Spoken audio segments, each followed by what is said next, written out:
Lucas et Eric investissent tous les deux dans les actions. Lucas utilise eToro pour investir dans des actions sans payer de commission. Eric doit payer une commission à sa banque à chaque fois qu'il achète ou vend une action. Lucas utilise CopyTrader pour reproduire les portefeuilles des meilleurs investisseurs en temps réel. Eric reçoit des conseils d'investissement de la part de son cousin Paul. Disque laser. Alors, comment se fait-il que Eric soit un aussi bon investisseur que Lucas? Il ne l'est pas, parce que Lucas utilise eToro et Eric ne le fait pas. Téléchargez eToro et investissez dans des actions sans payer de commission.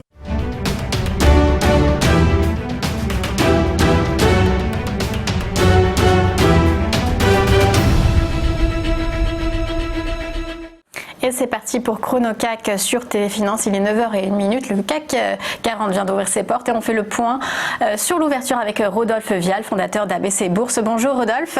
Bonjour Aude. Alors qu'est-ce que ça devrait donner ce matin à l'ouverture? Qu'est-ce que ça donne d'ailleurs? Alors ce matin, qu'est-ce que ça donne à l'ouverture? Ça donne une petite baisse de 0,22% à 4945 points. On continue sur la tendance qu'on avait connue la semaine dernière. Et comme on voit sur le graphique que vous avez à l'écran, on poursuit une évolution sous la droite de support oblique majeure, principale, la droite tracée en rouge qui guidait la tendance de reprise. Ben voilà, on est passé en dessous.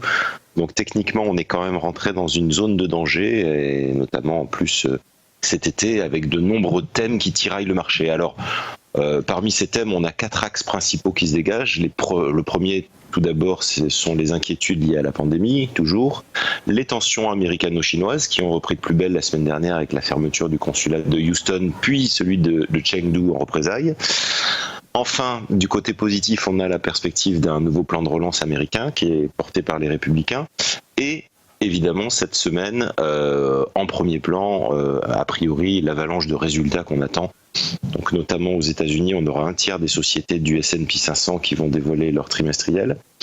Et en Europe aussi, des poids lourds. Alors, côté français, on peut notamment citer Airbus, BNP Paribas, Sanofi. Voilà, ça fait des gros dossiers à suivre. On a eu Atos qui a publié ce matin, qui d'ailleurs a publié des comptes plutôt corrects, et Forestia. Voilà, alors en toile de fond de tous ces dossiers, on attendra aussi avec impatience jeudi la première estimation du PIB des États-Unis au deuxième trimestre, et c'est évidemment ce qui pourra donner la tendance de l'été, de savoir un petit peu comment s'est déroulée cette période cruciale, et en tout cas quel a été le coût pour l'économie américaine de cette pandémie et des mesures qui ont permis d'en limiter les effets. Quelles sont les zones dangereuses, les niveaux techniques à surveiller sur le CAC en ce moment?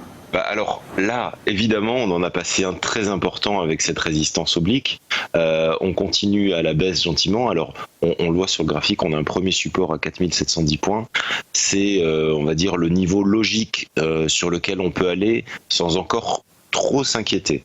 Vraiment, si on bascule dessous, on voit bien, on n'a plus aucun support. Après, on descend jusqu'à 4200 points en ligne droite. Donc, méfiance, on pourrait avoir un été assez chaud. Donc, 4710 points, niveau d'alarme pour les investisseurs. Merci beaucoup Rodolphe Vial. Je rappelle que vous êtes fondateur d'ABC Bourse.